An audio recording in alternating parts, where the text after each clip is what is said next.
Папачкова Вера Ивановна, девичья фамилия Ортетегина. Живу в Теличках, Камчатский край, Алютовский район.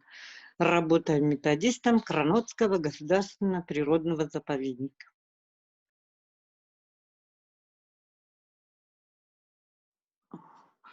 Как обычно, после объявления вот этого карантина работающие продолжали работать, но уже с осторожностью, потому как мы еще не знали, что это такое. Соблюдали все меры предосторожности.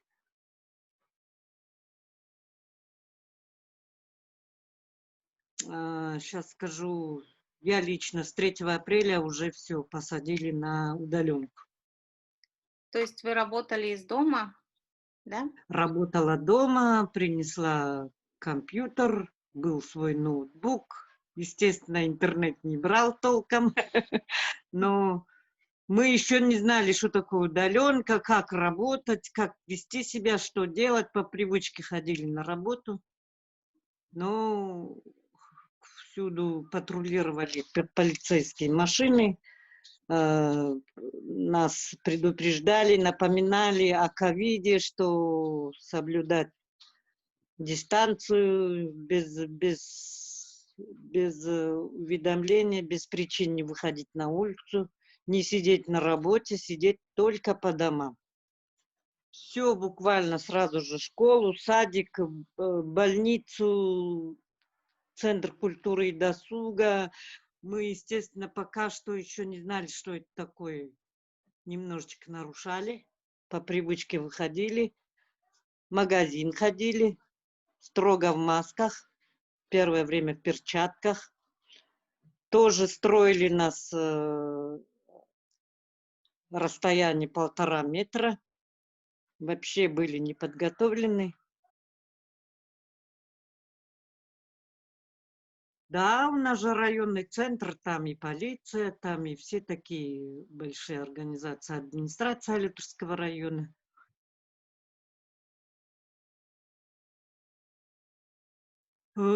Честно, не встречала, не слышала. Замечания были постоянные, потому как мы были не подготовлены. Просто вот сейчас мы знаем, что ходить надо только в масках, не кучковаться. Первое время мы не могли, обнимались, целовались, здоровались, общались. Для нас это было, конечно, очень дико, когда нам делали замечания: нельзя обниматься, нельзя кучковаться, больше 3 не собираться, шутили уже. И как бы вот эта вот пандемия, вот этот карантин научил нас, жителей, соблюдать все меры предосторожности. Мы не знали, что это такое, вот соблюдать меры предосторожности. Спасибо правительству, что вот такое вот нам привило. Абсолютно мы продолжали в обычном режиме заниматься рассадой. Вот как раз апрель-май, март-апрель рассадой занимались, ходили и продолжали на рыбалку, корюшку. Ну, естественно, в рюкзаках у нас были запасные маски, перчатки. Но на рыбалке мы далеко друг от друга делали луночки, чтобы соблюдать дистанцию. А так продолжали рыбачить, на рыбалку ходили. Больше стали выходить на рыбалку, больше стали хоть как-то пообщаться издалека, увидеться.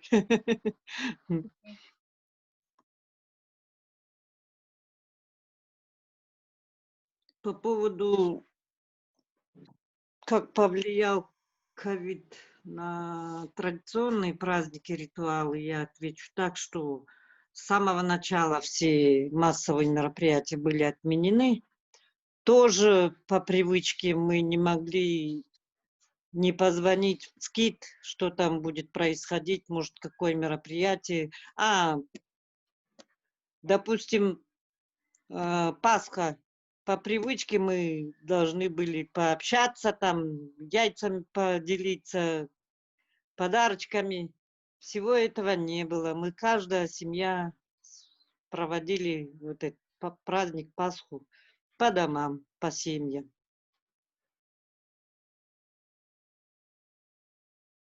Нам все было запрещено, потому как это массовое мероприятие. Мгм. Ничего этого не произошло. Ну, был момент, когда в апреле месяце как раз у нас нужно было хоронить местного жителя. Тоже каким образом? Нет, нам сказали продолжать такие же ритуалы, только соблюдая меры предосторожности. Мы, естественно, все в масках, в перчатках, как положено. Как в тундру выехали, там все снимаем по привычке. М. Свобода, свежий воздух, ничего страшного. Здесь, конечно, тоже было тяжело. Занятия были сразу же все отменены. Сразу резко стали нам говорить переходить на дистанционное обучение, что для нас было очень неприемлемым. Причина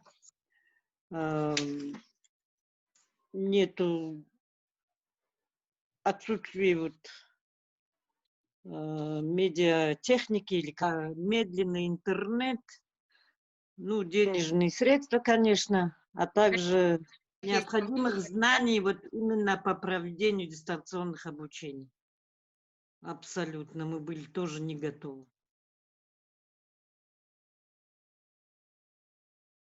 Отрезаны от школы, да, бедные дети.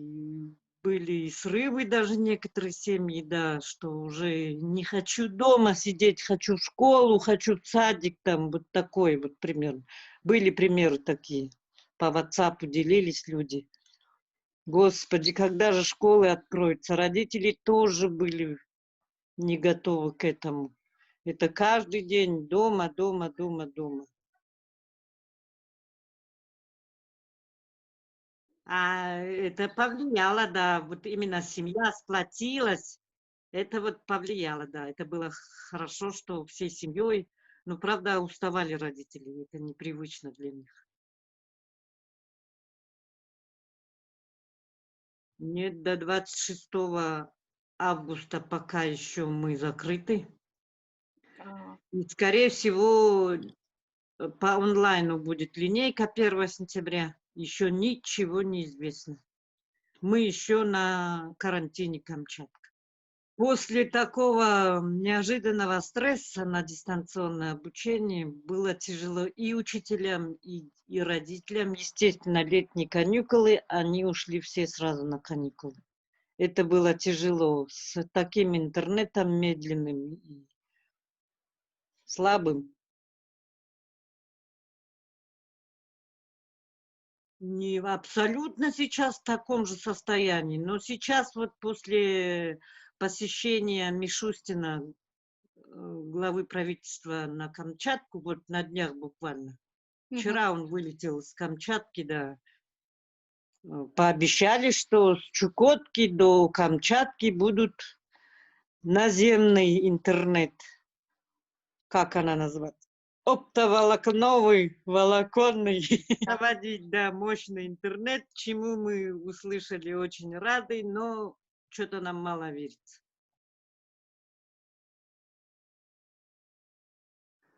Э, Если честно взять общее, то спокойно, все хорошо. В основном ковид нам завезли геологи, рыбаки со всей России, что приезжали на сезонные работы.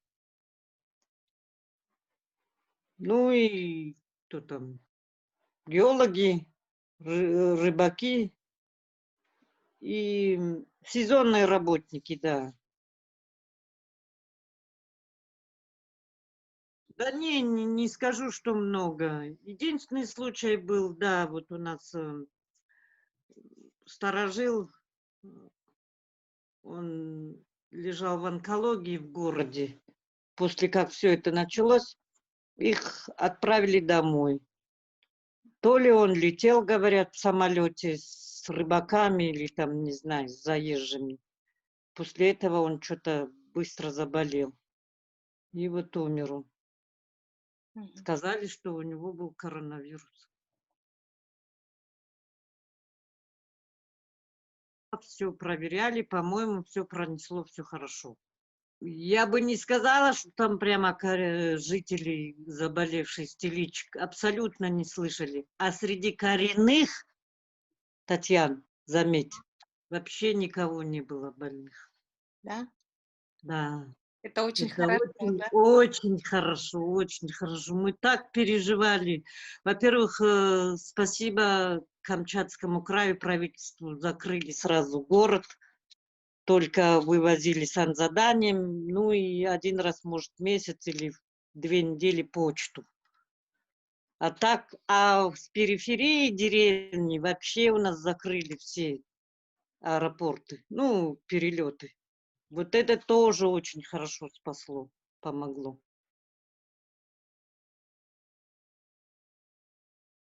Сейчас, да, открыли с 1 июня у нас, ой, с 1 июля у нас открылись перелеты, спокойно, все хорошо, но опять же с соблюдением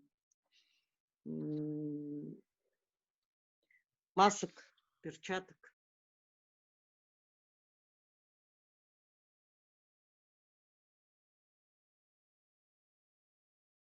Опять же, да, спасибо правительству Камчатского края. Сразу у них там слаженно все подготовились. Сейчас они будут прямо в аэропорту Елизово, Петропавловск-Камчатского. Приезжих коренных, ну, наших жителей Камчатского края бесплатно тестировать на ковид, а приезжих без прописки с оплатой. 3 дня, а есть еще экспресс-тест, если по времени не успеваю, значит, вот сейчас на моем примере 12 октября я прилетаю. Меня предупредили в аэропорту за 3 дня до вылета с Москвы позвонить в аэропорт, надо ли мне тест проходить или нет.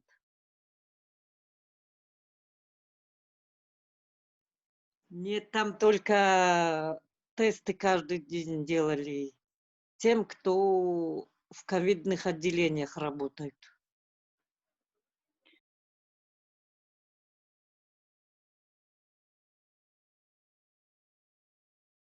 Да, с района, то есть район-то был закрыт, сельские поселки, а вот именно Аметистовая, где геолога, Мгм. и рыбацкие вот эти заводы.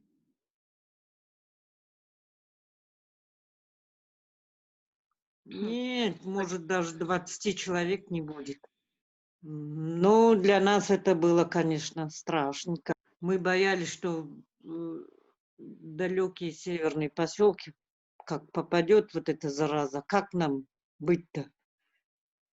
Слава богу, закрыли все поселки. Вот это вот спасло. ФАПы, да, Мгм. ФАПы. Заведующая ФАПа одна хотела в июне в отпуск улететь, ее не отпустили, потому как карантин, и за людьми надо смотреть и так далее. Сказали в отпуске, и вот она только вот после снятия карантина вроде собралась в отпуск. А вот во время карантина им не повышали зарплаты или премии? Ну, вначале, конечно, были недовольства, потому что не всем сразу платили, и не вовремя, с опозданием, и непонятно, заплатит или нет. А потом, видать, Путин вмешался и оплатили. Да, у нас при инфекционное отделение было, но оно в аварийном состоянии, я не буду скрывать. И поэтому там вначале открыли отделение, а потом добавили в центральной районной больнице отделение одно при приделали для ковидных этих больных.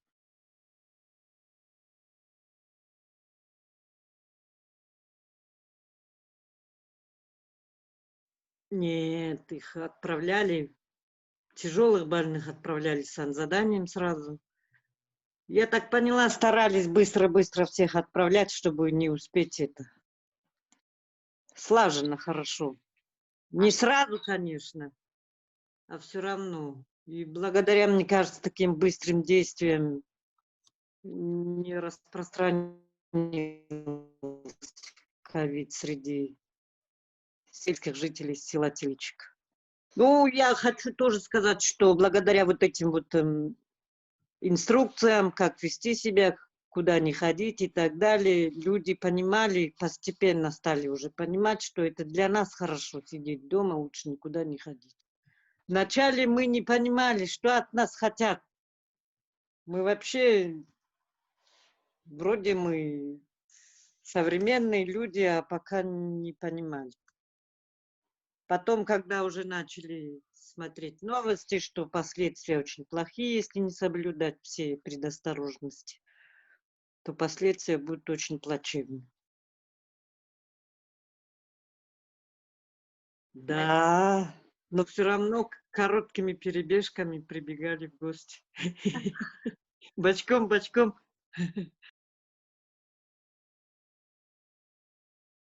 Абсолютно все так же и осталось. Как по плану приходили пароходы, разгружали продукты. Во время открытия навигации самой уже, после зимы, естественно, никаких отклонений по привозу, допустим, горюче-смазочных материалов, да, ГСМ. В таком же плане привозили уголь, все это разгружались, все это разгружали.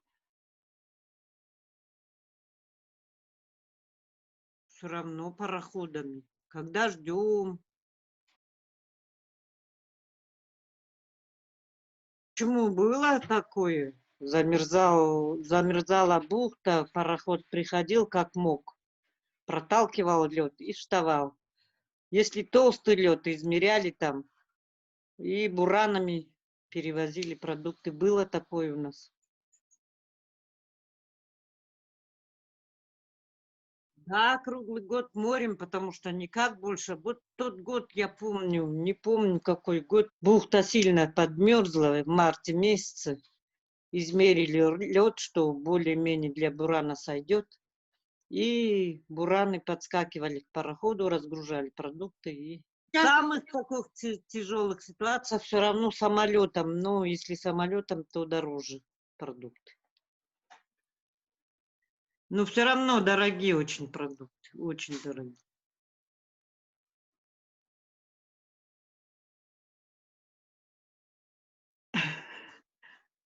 Пожилые.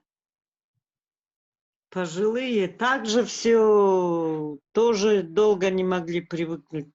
Нет, нет. Пожилые, наоборот, быстро привыкли к маскам и как-то ходили уже. К ним никаких замечаний не было. Женщины, по-моему, другие говорили, ой, спасибо, я дома, хоть все дела переделаю. Их мало было видно. Вот с детьми было тяжелее, да. Это приучать к маскам, дома целыми днями, они по привычке погулять им хочется, побегать, в снежки поиграть. Это март месяц, еще снег был. Поэтому почаще на рыбалки выходили. Целыми семьями. Молодежь тоже, их не удержать. Все равно по привычке молодежь гулять просилась. Ну, а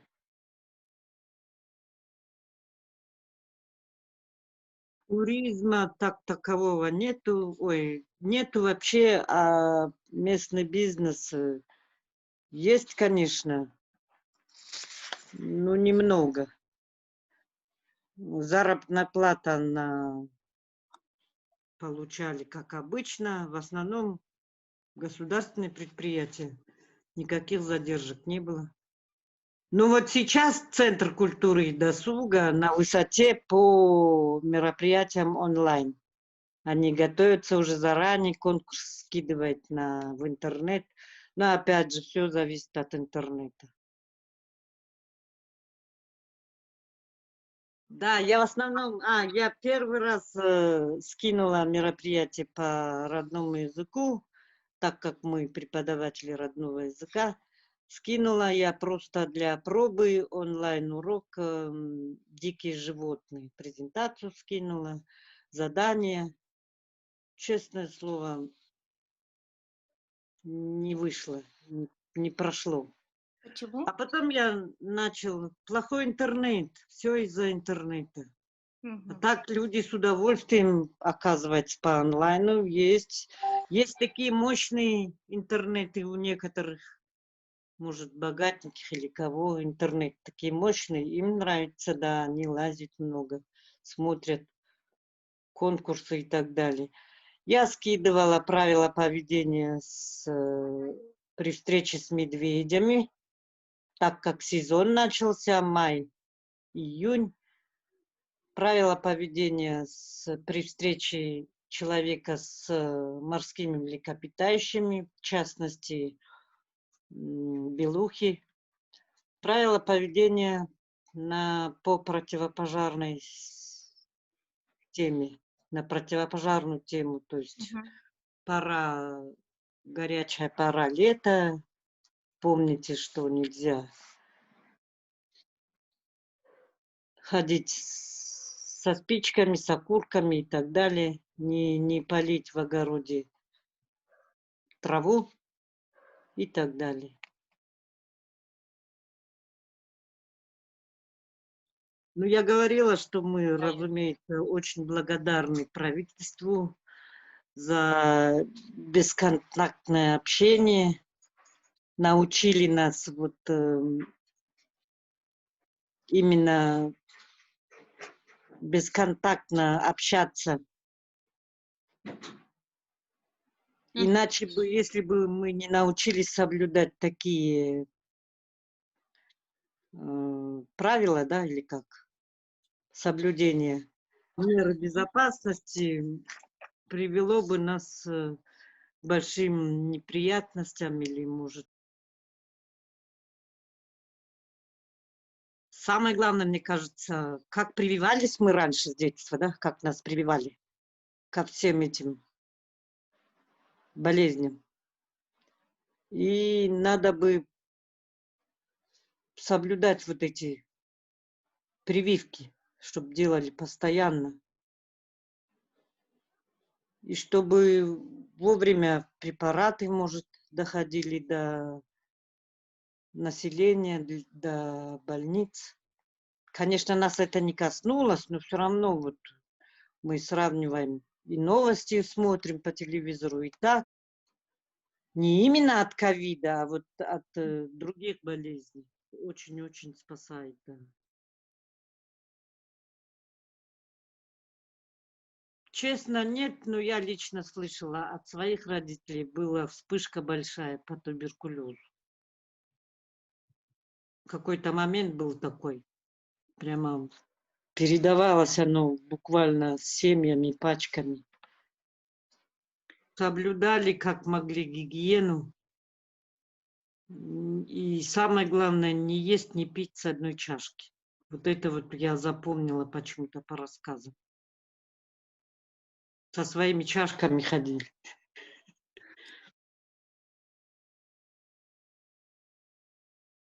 Нас, они тундровые, нас, слава богу, семью не коснуло.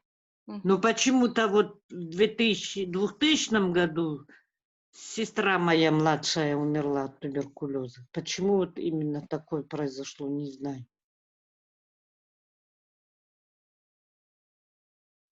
Ой, слушайте умных людей, слушайте все, что вам говорят, соблюдайте все это. Мне кажется, вот это вот нас сплотило, помогло. Если бы мы не соблюдали вот это вот, что нам говорили, писали, твердили по телевизору, Мне кажется, у нас бы было плачевное время сейчас, да. Ну и мне кажется, хочется сказать, сейчас я даже записала, извините, вот здесь. Амет аджан витин манет валайкин. Кытылет олки. Амджай гочин ахат олгин аджук джагалан. То паненач энан мечанголан вак дюнетик. Тугук атапун. Давайте жить хорошо. Не надо болеть. Придет время, и эта болезнь отпадет. И мы начнем по-прежнему жить, как жили. Всего доброго. Да, Чавчувенский. Коряхско-Чукотский, да, Чавчувенский. Мгм.